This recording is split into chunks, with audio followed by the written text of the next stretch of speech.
writing, textual writing, of lesser importance than the living voice. And of course, one can continue with this list, arguing that the female is, of course, of lesser importance than the male, the irrational as over against the rational, etc., etc., etc. So this is the second point raised by deconstruction in its criticism of Western philosophy. In its response to traditional Western philosophy, deconstruction argues that the hierarchical dualisms can't be maintained, and the question is why. In the first place, by means of a close reading of philosophical texts, it can be proved that the oppositions, those ones mentioned and many others, crisscross each other in a continuous display of incision and disruption. The inside and the outside, clearly demarcated within Western philosophy, can't be distinguished in any meaningful sense of the word, according to deconstruction. Let's take Plato's distinction between the living voice and dead writing as an example. That was typical within Plato's thinking. Plato made a strong distinction between the living voice, and he preferred the living voice over against dead writing. Now there's a whole argument behind this, but just for the argument's sake, let's accept what Plato said. He preferred the living voice to writing.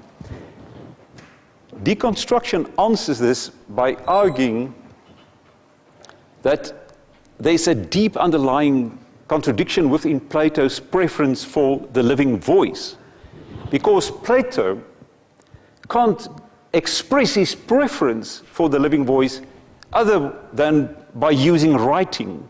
So Plato is dependent on writing in order to express his own preference for the living voice. And Derrida did a wonderful reading of Jacques Rousseau, of course, the 18th century philosopher, and using more or less the same argument in his wonderful book on grammatology, of grammatology, in which he argued that Rousseau himself continued this Western preference for the living voice, but Rousseau himself was completely dependent on his own writing in order to give expression to his preference for the living voice. So there's a deep underlying contradiction within Western philosophy, according to the deconstructive reading. Secondly, according to deconstruction, the space between the oppositions mentioned is forgotten by traditional philosophy to its own detriment. So this enigmatic space between the oppositions within our conceptual frameworks, this space is forgotten according to deconstruction. And why is it so big a problem? First, the enigmatic space in between these opposing pairs, according to deconstruction, is the very precondition for philosophy to exist at all. Without the distinction, without the difference, or to use a technical word, without difference between these oppositions, thinking in itself, or Western philosophy, is impossible.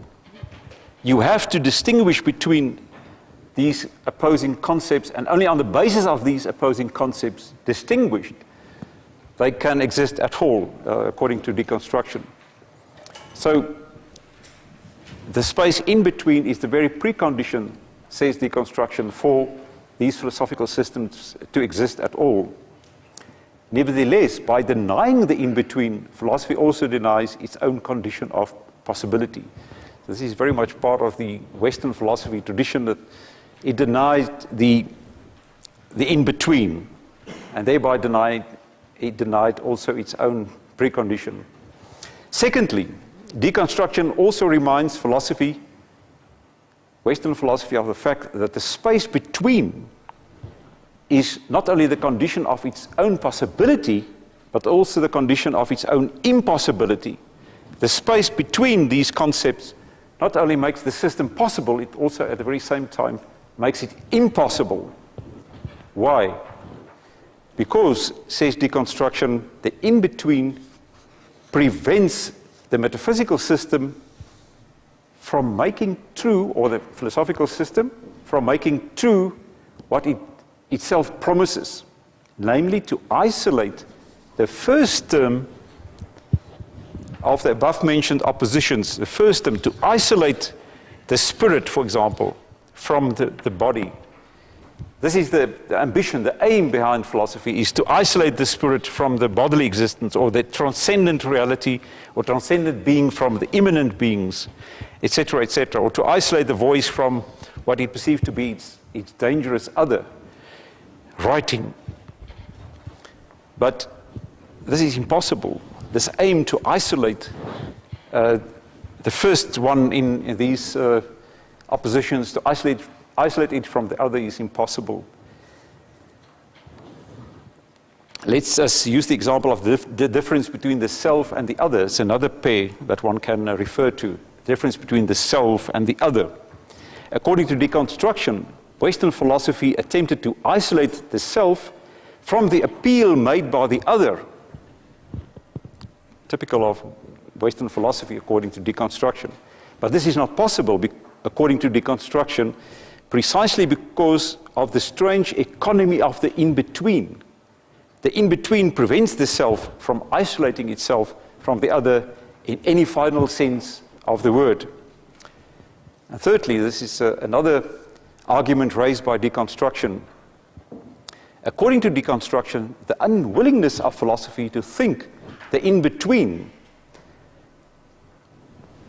that strange enigmatic space,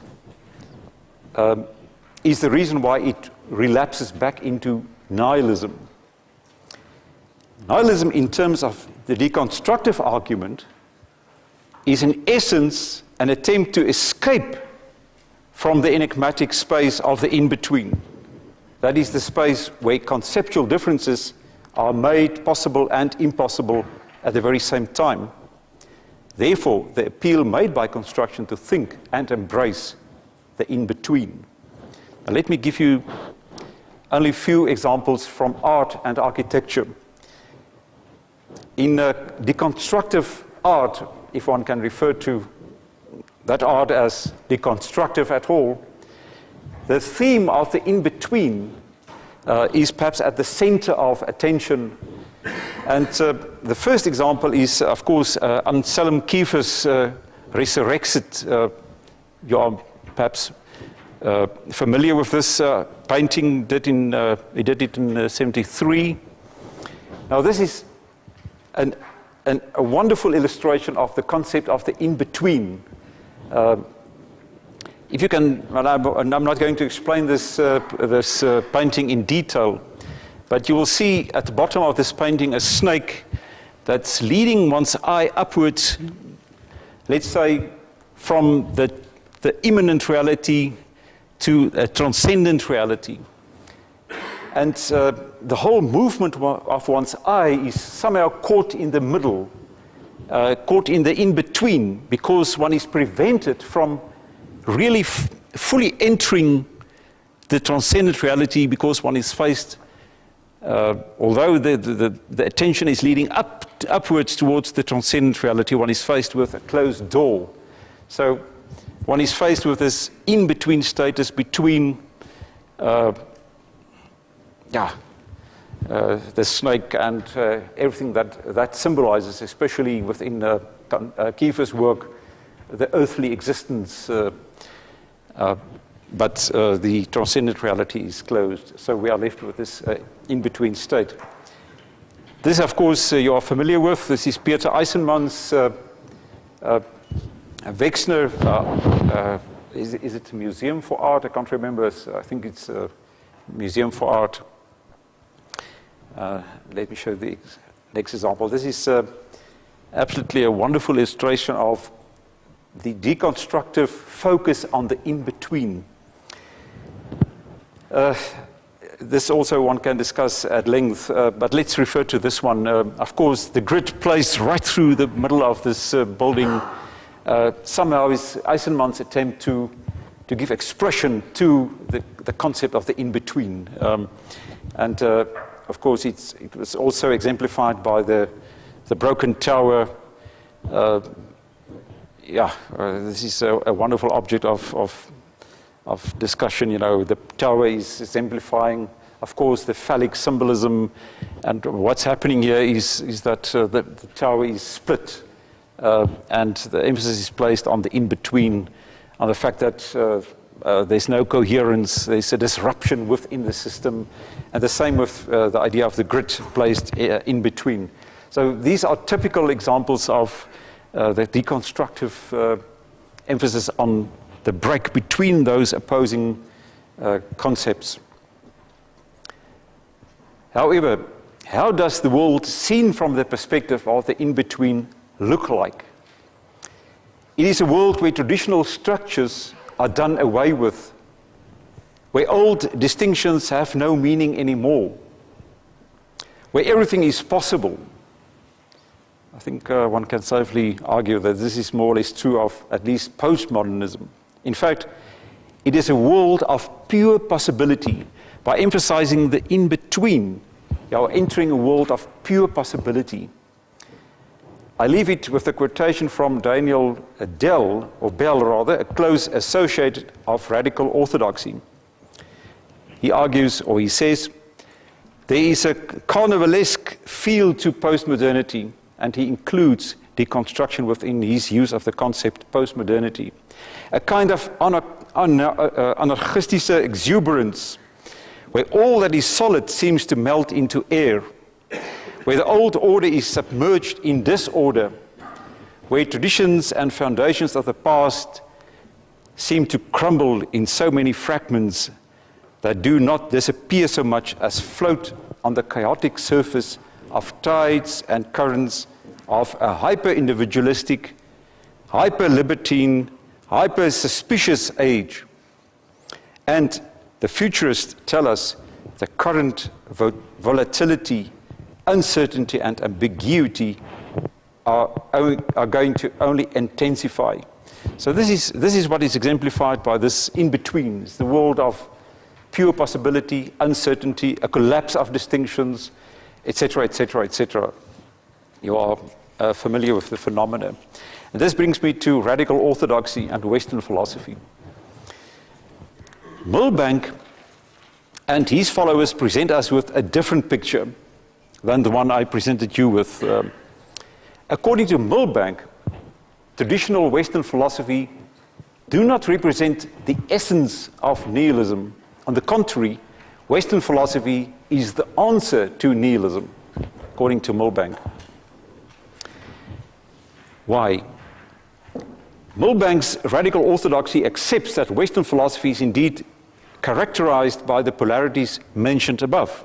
So he fully agrees with that. The difference with deconstruction turns on the old philosophical concept of participation, a concept developed by Plato, or used by Plato, and in tradition by the followers of Plato, often referred to as the New Platonists. Well, even before the New Platonists, the different Platonic schools also used the word participation. According to Milbank, traditional philosophy understood being, or reality, as a participatory event. Although a certain dualism is present within Western philosophy, according to Milbank, the oppositions referred to are unified on a deeper level by participatory relationships. Immanent beings reaches out to the transcendent being. Bodily existence reaches out to the spiritual, etc. So, according to Milbank, there's an inner drive in the spiritual, etc., etc. Thus understood, reality or being itself is in essence a sublime, beautiful, and mysterious event of participation. In other words, being is experienced by traditional philosophy as a community, or communion, or a communal event. In fact, being is a communal event. that stretches from the most insignificant manifestations of life to the most sublime. This is, according to Milbank, true to what Plato and the tradition really intended, namely to explain to us that being can be seen as this sublime participatory event. Seen from this perspective, Western philosophy did not denigrate the second term in the oppositions mentioned. On the contrary, through their participation in transcendent being, through their reaching out towards the other, the multiplicity of immanent beings are elevated to a level of beauty, goodness, and truth that they are not capable of in isolation from each other. It's precisely because they reach out that they are themselves, the bodily existence, the female or all the other pairs mentioned, are themselves marked by their own inner beauty, goodness, and truth. It is precisely because immanent beings do reach out and participate in transcendent being that they themselves are also marked by an inner beauty, goodness, and truth. Without their participation in and community with being, they would have been stripped of these qualities.